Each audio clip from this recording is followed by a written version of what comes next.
बहुत से स्टूडेंट्स होते हैं जिनको ये समझ नहीं आता कि टेस्ट ऑफ कंट्रोल क्या होता है ऑडिट में। इस वीडियो में मैं आपको यही समझाऊंगा। तो ये एक बंदा है, इसे फोन खरीदना है, तो ये अपने दोस्त को जाके बोलता है कि यार मेरे लिए एक अच्छा सा एक स्मार्टफोन ऑनलाइन मंगवा दे। तो इसका फ्रेंड ऑनलाइन बैठता है, रिसर्च करता है, अलग अलग साइट्स देखता है, प्राइसेस कंपेयर करता है एंड देन जो लोएस्ट प्राइस पे जहाँ पे फोन अवेलेबल होता है वहां से वो फोन खरीद लेता है। फिर कुछ दिनों में फोन की डिलीवरी होती है, वो उसे चेक करते हैं कि फोन ठीक है या नहीं है एंड उसके बाद पेमेंट कर देता है। खरीदा इसके फ्रेंड ने था बट एक्चुअली जो यूजर है वो ये है।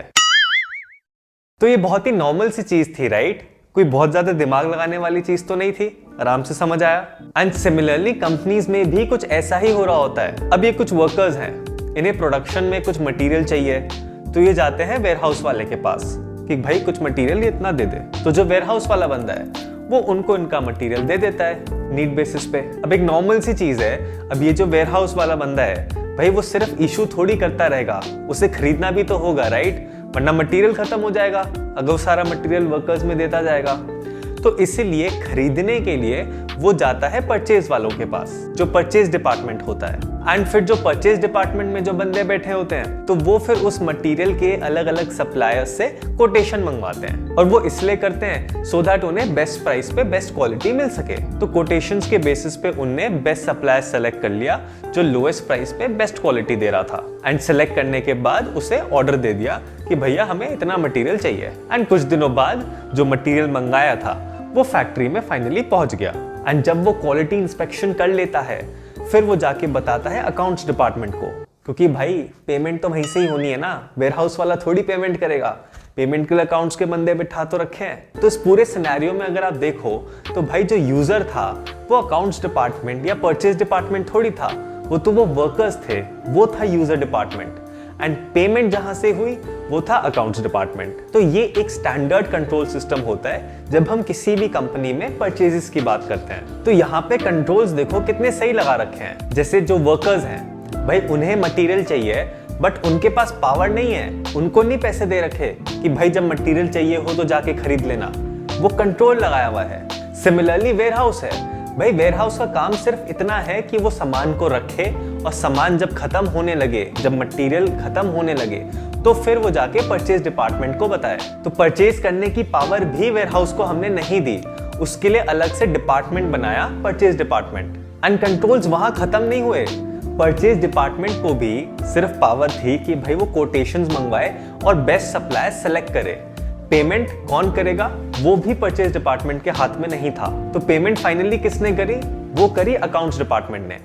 तो ये जो सारा काम था वो बिल्कुल अलग अलग तरीके से बटा हुआ था सो दैट फ्रॉड होने के चांसेस कम से कम हो। तो ये जो पूरा सिस्टम है यही तो इंटरनल कंट्रोल्स हैं जो कंपनी ने लगाए हुए हैं इन टर्म्स ऑफ परचेजेस। अब एज एन ऑडिटर अब तुम्हें इन्हीं कंट्रोल्स को चेक करना होता है। अब खुद का दिमाग लगाओ और खुद जनरली सोचो कि भाई मैं कैसे इंश्योर कर सकता हूं कि ये सारे कंट्रोल्स ठीक से काम कर रहे हैं। तो सबसे पहले सबसे आसान काम से शुरू करते हैं, जो होता है कि भैया दूर से खड़े होके सिर्फ तमाशा देखो, यानी कि ऑब्जर्व करो।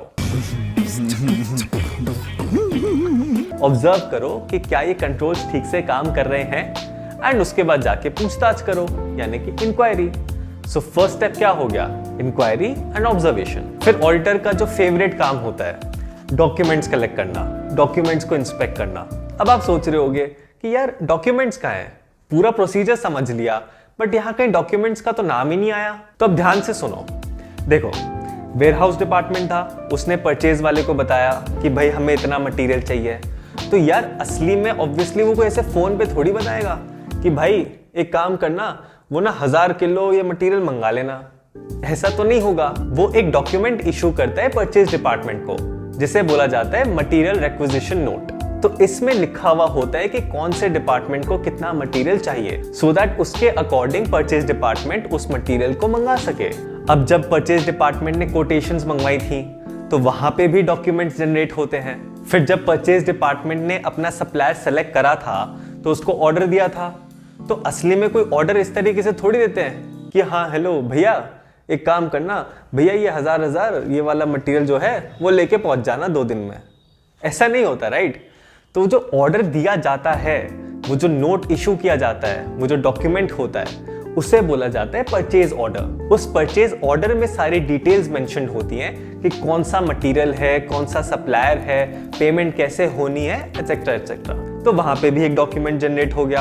अब इसके बाद जब फैक्ट्री में ट्रक आया था सामान लेकर, तो क्वालिटी इंस्पेक्शन के बाद मैं उससे एक डॉक्यूमेंट इशू करता हूँ जहाँ पे मैं ये बताता हूँ कि भाई फाइनली मैंने कितने गुड्स रिसीव करे हैं। क्योंकि ऐसा हो सकता है ना यार कि रास्ते में कोई गुड्स टूट गए या कुछ हो गया, तो इसलिए मैंने फाइनली कितने गुड्स रिसीव करे इसका भी मैं उसको एक डॉक्यूमेंट इशू करके देता हूँ, जिसे हम बोलते हैं गुड्स रिसीव नोट।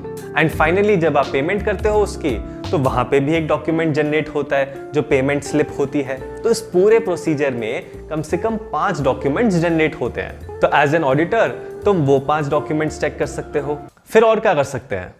अच्छा, कुछ लोग होते हैं, पता है, उनकी थिंकिंग होती है कि नहीं यार, जब तक मैं खुद करके नहीं देखूंगा ना तब तक मैं नहीं मानूंगा, क्या मजा नहीं आएगा। जब तक खुद करके नहीं देखूंगा ना उस चीज को, तब तक यकीन नहीं होगा कि ये सही हो रहा है कि नहीं हो रहा है। तो ऐसे ही लोगों को केटर करने के लिए बनाया जाता है री-परफॉर्मेंस का फंडा। तो री-परफॉर्मेंस में जो काम क्लाइंट को करना होता है पूरे प्रोसेस में, वो ऑडिटर खुद करके एक बार देखता है टू नो कि भाई वो इंटरनल कंट्रोल सही से काम कर रहे हैं कि नहीं कर रहे हैं। जैसे गुड्स रिसीव नोट है वो खुद इशू करेगा, कोटेशंस खुद मंगवाएगा, पेमेंट स्लिप खुद जनरेट करेगा। तो बेसिकली दूसरों का जितना भी काम होता है ना, वो एक बार वो खुद करके देखता है अपने मन की तसल्ली के लिए।